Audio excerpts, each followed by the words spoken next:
രാമചന്ദ്രാഭിഷേകം ശ്രീരാമചന്ദ്രാഭിഷേകം സീതയാ സഹിത രാമചന്ദ്ര രഘുവീരരാജ്യാഭിഷേകം ശ്രീനീലകണ്ഠാഭിഷേകം ആഞ്ജനേയ പരിസേവ്യൻ ധീരഭരതാഭിപൂജ്യൻ വീരലക്ഷ്മണ കുമാര ശത്രുഘ്ന സോദരാർച്ചിത പദാബ്ജൻ ശ്രീനീലകണ്ഠ ഹൃദയേശൻ രാമചന്ദ്രാഭിഷേകം ശ്രീരാമചന്ദ്രാഭിഷേകം. നമസ്കാരം പ്രിയമുള്ളവരെ, ആദ്യമേ തന്നെ എൻ്റെ സർവസങ്കല്പങ്ങളും ഭാരതീയ ആചാര്യ പരമ്പരയുടെ പാദപങ്കജങ്ങളിലും വാഗ്ദേവതയും ശക്തിസ്വരൂപിണിയുമായ അമ്മയുടെ പാദപത്മങ്ങളിലും എൻ്റെ ഗുരുനാഥനായ ജഗദ്ഗുരു സ്വാമി സത്യാനന്ദ സരസ്വതി തൃപ്പാദങ്ങളിലും എൻ്റെ പരമഗുരുവായ ബ്രഹ്മശ്രീ നീലകണ്ഠ ഗുരുപാദരുടെ പാദപങ്കജങ്ങളിലും വാൽമീകി മഹർഷിയുടെ പാദപത്മങ്ങളിലും കേട്ടുകൊണ്ടിരിക്കുന്ന ഓരോരുത്തരുടെയും മഹാഗുരുവിൻ്റെ പാദപത്മങ്ങളിലും ആ ധന്യമായ സങ്കല്പം കൊണ്ട് പവിത്രമായിരിക്കുന്ന നിങ്ങളുടെ ഹൃദയങ്ങളിലും പൂജാപുഷ്പങ്ങൾ എന്നോണം സമർപ്പിച്ചുകൊള്ളട്ടെ.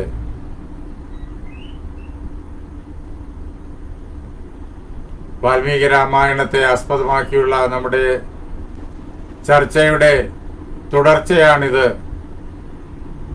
നാം അയോധ്യാകാന്ഡത്തിലൂടെ ഈ അവസരത്തിൽ സഞ്ചരിച്ചുകൊണ്ടിരിക്കുകയാണ്. ശ്രീരാമചന്ദ്രൻ സീതാദേവിയെയും കൂട്ടി ലക്ഷ്മണനെയും കൂട്ടി കാട്ടിലേക്ക് പോകാനായിട്ട് തയ്യാറായി.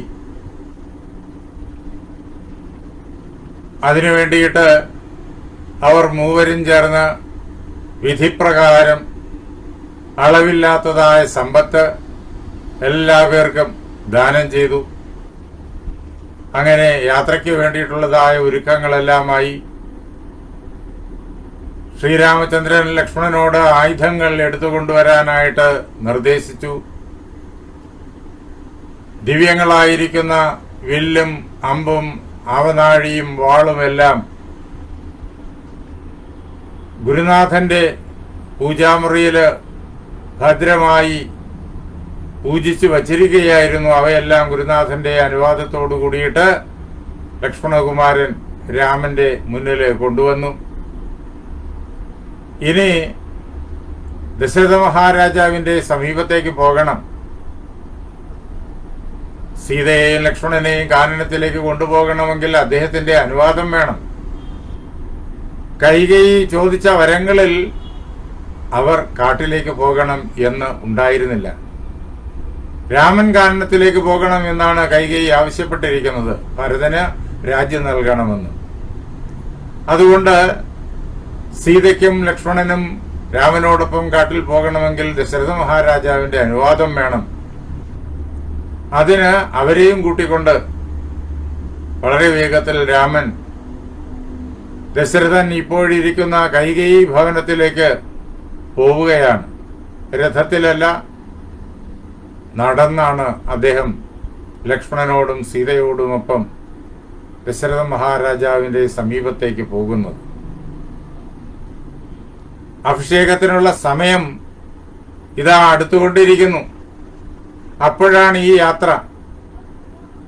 കൂടെ പരിവാരങ്ങളൊന്നുമില്ലാതെ, കുടയില്ലാതെ, ചാമരങ്ങളില്ലാതെ, അതേപോലെ സൈനിക വ്യൂഹങ്ങളില്ലാതെ, സ്തുതിപാഠകരില്ലാതെ, രഥത്തിലേറിയല്ലാതെ വെറും പദചാരിയായിട്ട് രാമൻ പോകുന്നത് കണ്ടു നാട്ടുകാര്. അവർ എല്ലാവരും അത്ഭുതപ്പെട്ടു. അവർ ദുഃഖിച്ചു. എല്ലാവർക്കും കാര്യം മനസ്സിലായിട്ടില്ല. കൊട്ടാരത്തിനുള്ളിൽ നിന്നിട്ട് കുറേശ്ശെ വൃത്താന്തം ഇങ്ങനെ പുറത്തേക്ക് വരുന്നതേയുള്ളൂ. അതുകൊണ്ട് അധികം പേർക്കും കാര്യം മനസ്സിലായില്ല. അവർ തമ്മിൽ തമ്മിൽ പറയാണിത് കണ്ടിട്ട്. പദാതിം സാനുജം ദൃഷ്ട്വ സസീതം ച ജനസ്തത ഊജുർ ബഹുജനാവാച ശോക ഉപഹത ചേതസ. ശ്രീരാമചന്ദ്രൻ സീതയോടൊപ്പം ലക്ഷ്മണകുമാരനോടൊപ്പം കാൽനടയായിട്ട് നടന്നു പോകുന്നത് കണ്ടിട്ട് ആളുകൾക്ക് എല്ലാവർക്കും ദുഃഖമുണ്ടായി. കാര്യങ്ങൾ ഏതവസ്ഥയിൽ എത്തി നിൽക്കുന്നു എന്ന് വ്യക്തമായി എല്ലാവർക്കും അറിവുണ്ടായില്ലെങ്കിലും എന്തൊക്കെയോ പ്രശ്നങ്ങൾ ഉണ്ടായി എന്ന് പലരും ഊഹിച്ചു തുടങ്ങി. ചിലർ മാത്രം കുറേശ്ശെ കാര്യങ്ങൾ അറിഞ്ഞിട്ടുണ്ട്. അപ്പോ ഈ ദൃശ്യം കണ്ടപ്പോഴേക്കും എല്ലാവർക്കും അങ്ങേയറ്റത്തെ വർദ്ധിച്ചതായിട്ടുള്ള ശോകമുണ്ടായി. അവർ പരസ്പരം ഈ പ്രകാരത്തിൽ സംസാരിക്കുകയാണ്. യം യാന്തം അനിയാതിസ്മ ചതുരംഗ ബലം മഹത്. ആര് യാത്ര ചെയ്യുമ്പോഴാണോ ഇക്ഷ്വാകുക്കളുടെ അത്യധികം ശക്തമായിരിക്കുന്ന ചതുരംഗപ്പട, ആനയും കുതിരയും തേരും കാലാളും ഒക്കെ അടങ്ങുന്ന സമുദ്രം പോലെ വരുന്ന ചതുരംഗപ്പട ആരെ അകമ്പടി സേവിച്ചുകൊണ്ടാണോ കൂടെ പോകുന്നത്, അങ്ങനെയുള്ള ആ രാമൻ തമേകം സീതയാ സാർത്ഥം അനിയാതിസ്മ ലക്ഷ്മണ. ആ ശ്രീരാമചന്ദ്രൻ, കിരീടം വെക്കേണ്ട രാജകുമാരൻ, അദ്ദേഹം ഇതാ സീതയോടൊപ്പം ലക്ഷ്മണനോടൊപ്പം ഇതാ ഇതിലെ നടന്നു പോകുന്നു. ലക്ഷ്മണൻ രാമനെ അകമ്പടി സേവിക്കുന്നു, സീതയും രാമന് അകമ്പടി സേവിക്കുന്നു. ഈ ദൃശ്യം കണ്ടിട്ട് അവർ ഇങ്ങനെ പരസ്പരം പറഞ്ഞു, ചതുരംഗ ബലത്തിന്റെ അകമ്പടിയോടുകൂടി പോകേണ്ട രാമൻ ഇപ്പോൾ സീതയും ലക്ഷ്മണനും മാത്രമേ കൂടെയുള്ളൂ. ഐശ്വര്യസ്യ രസജ്ഞസന് കാമാനം ച ആകരോ മഹാൻ.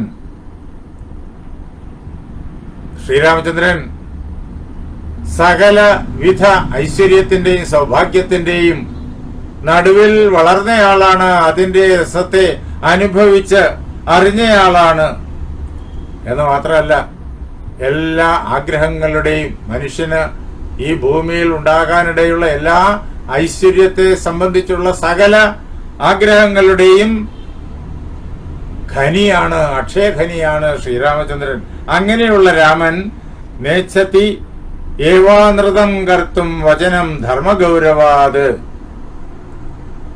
ധർമ്മം എന്നുള്ളതിനെ പുരസ്കരിച്ചിട്ട്, അതിന്റെ മഹത്വത്തെ, ധർമ്മഗൗരവത്തെ പുരസ്കരിച്ചിട്ട് വാക്കിനെ ഒരിക്കലും തെറ്റാക്കി തീർക്കാൻ അംഗീകരിക്കുന്നില്ല. തെറ്റാക്കി തീർക്കാൻ, വാക്കിനെ നിരസിക്കാൻ, അതേപോലെ പ്രതിജ്ഞയെ ലംഘിക്കാൻ തയ്യാറാകുന്നില്ല. അച്ഛന്റെ വാക്കിനെ സത്യമാക്കി തീർക്കാൻ വേണ്ടിയിട്ട് ശ്രീരാമചന്ദ്രൻ ഇതാ തീരുമാനിച്ചു കഴിഞ്ഞിരിക്കുന്നു എന്നിങ്ങനെ കാര്യങ്ങൾ കുറെ മനസ്സിലായ ആളുകൾ പരസ്പരം സംസാരിച്ചു. അവർ ഇങ്ങനെയും പറഞ്ഞു, അല്ലാതുള്ളവര് എന്തുകൊണ്ട് രാമൻ ഇങ്ങനെ കാൽനടയായിട്ട് പോകുന്നു കൈകേയി ഭവനത്തിലേക്ക് എന്നിങ്ങനെ സ്വയം ചോദിച്ചു, പരസ്പരം ചോദിച്ചു. ഇങ്ങനെ ആളുകൾ പറയുന്ന വിവിധങ്ങളായ ദുഃഖ തപ്തമായ വാക്കുകൾ കേട്ടുകൊണ്ട് ശ്രീരാമചന്ദ്രൻ വളരെ വേഗത്തില് കൈകേയി ഭവനത്തിന്റെ മുന്നിൽ എത്തിച്ചേർന്നു. തഥാ കമലപത്രാക്ഷ ശ്യാമോ നിരുപമോ മഹാൻ. താമരപ്പൂവിന്റെ ഇതളിന്റെ ആകൃതിയുള്ള കണ്ണുകളോടുകൂടിയവനായ ശ്രീരാമചന്ദ്രൻ, നീല വർണ്ണം ഉള്ളവനായ ശ്രീരാമചന്ദ്രൻ, അങ്ങേയറ്റം സുന്ദരനായിരിക്കുന്ന ശ്രീരാമചന്ദ്രൻ, അതേപോലെ തന്നെ ഈ ലോകത്തിൽ അദ്ദേഹത്തിന് സദൃശനായിട്ട് വേറൊരാളിനെ ചൂണ്ടിക്കാണിക്കാനില്ല. അങ്ങനെ നിരുപമനായിരിക്കുന്ന ശ്രീരാമചന്ദ്രൻ ആ കൊട്ടാരത്തിന്റെ മുന്നിലെത്തി. അവിടെ മഹാരാജാവിന്റെ തേരാളിയും അതേപോലെ തന്നെ മന്ത്രിയുമായിട്ടുള്ള സുമന്ത്രരെ കണ്ടു.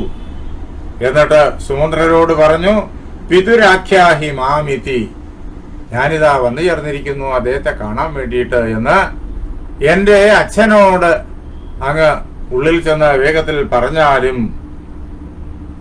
ഇങ്ങനെ ശ്രീരാമചന്ദ്രൻ സുമന്ത്രരോട് പറയുമ്പോ സുമന്ത്രർ വളരെ വേഗത്തില് ആ കൊട്ടാരത്തിനുള്ളിലേക്ക് ചെന്നു. മഹാരാജാവിനെ കണ്ടു. പ്രവിശ്യ നൃപതിം സൂതോ നിശ്വസന്തം ദദർശഃ. ആ കൊട്ടാരത്തിനുള്ളിലേക്ക് പ്രവേശിച്ചിട്ട് ആ മഹാരാജാവിനെ കണ്ടു. ദുഃഖത്താൽ ദീർഘനിശ്വാസം ചെയ്യുന്നവനായിട്ട്, അതേപോലെ തന്നെ സന്താപ കലുഷേന്ദ്രിയം, വർദ്ധിച്ച ശോകം മൂലം ഇന്ദ്രിയങ്ങളെല്ലാം ആകെ കലുഷമായി തീർന്നവനായിട്ട്, നേരെ കാണാൻ കഴിയുന്നില്ല, നേരെ കേൾക്കാൻ കഴിയുന്നില്ല, കണ്ണ്, മൂക്ക്, നാക്ക്, തൊക്ക്, ചെവി എന്നുള്ളതായ ഇന്ദ്രിയങ്ങളൊന്നും വേണ്ടവിധം പ്രവർത്തിക്കുന്നില്ല. ആ ഒരു അവസ്ഥയിൽ എത്തിയവനായിട്ട് മഹാരാജാവായിരിക്കും ദശരഥനെ സുമന്ത്രര് നേരിട്ട് കണ്ടു. ഉപരക്തം ഇവാദിത്യം, ഗ്രഹണത്തിൽ പെട്ടുപോയ സൂര്യനെ പോലെ ലോകത്തെ മുഴുവൻ പ്രകാശിപ്പിക്കുന്ന അദ്ഭുത തേജസ്സാണ് സൂര്യൻ. പക്ഷേ ഗ്രഹണത്തിൽ പെട്ടുപോയി കഴിഞ്ഞാലോ ആ സൂര്യന്റെ പ്രകാശം ഗ്രഹണം നിൽക്കുവോളം സമയം പ്രകടമാവില്ല. അപ്പോഴുള്ള സൂര്യന്റെ അവസ്ഥ പരിതാപകരമാണ്. അങ്ങനെ ഗ്രഹണത്തിൽ പെട്ടുപോയ സൂര്യനെ പോലെ ഭസ്മച്ഛന്നം യുവാനലം, ഭസ്മത്താൽ ചാരത്താൽ മൂടിപ്പോയ കനൽ കട്ടയെ പോലെ, തടാകമയോ നിസ്തോയം, വെള്ളമില്ലാത്തതായ തടാകത്തെ പോലെ, അങ്ങനെയൊക്കെയാണ് രാജാവിനെ കാണപ്പെടുന്നത്. തടാകത്തിൽ വെള്ളമില്ലാതെ വന്നു കഴിഞ്ഞാലോ അത് വരണ്ട ഉണങ്ങിയ ഒരു കുഴിയായിട്ട് കാണപ്പെടും. അതേ പ്രകാരത്തില് മഹാരാജാവിനെ കണ്ടു. കൺമുന്നിലായിട്ട് അപശ്യത് ജഗതീപതിം, രാജ്യത്തിന് മുഴുവൻ, ലോകത്തിന് മുഴുവൻ ഈശ്വരനായിരിക്കുന്ന, ഭരണാധിപനായിരിക്കുന്ന ദശരഥനെ സുമന്ത്രരെ നേരിട്ട് കണ്ടു. കണ്ടിട്ട് അദ്ദേഹത്തോട് ഇങ്ങനെ പറയാണ്, അല്ലയോ മഹാരാജാവേ, ബ്രാഹ്മണേഭ്യോ ധനം ദത്വാ സർവം ചൈവോപജീവിനാം. അല്ലയോ മഹാരാജാവേ, ഇതാ അങ്ങയുടെ മകൻ ശ്രീരാമചന്ദ്രൻ,